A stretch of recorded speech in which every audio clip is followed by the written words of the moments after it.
dostanete. Je tam, two securities, one cameraman, me.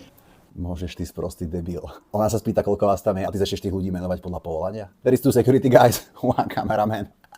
Ty si taký debil, prečo by si začal rozprávať ich povolania? On má taký strašne zženštilý vibe, ale niekedy napríklad chce zahrať niekoho nasratého, kto kričí, ale on nevie vypnúť ten svoj zženštilý, strašne submisívny, utiahnutý vibe. Napríklad nadáva frajerke, namiesto toho, aby normálne znel jak nasratý chlap, druž, tak on je taký, že prosím ťa, čuš už!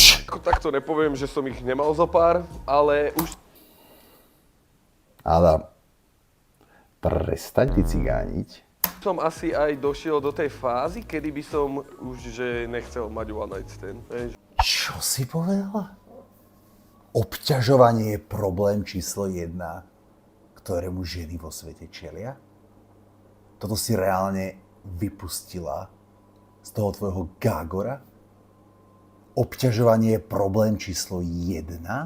Obťažovanie je možno problém číslo 1 progresívnych pič.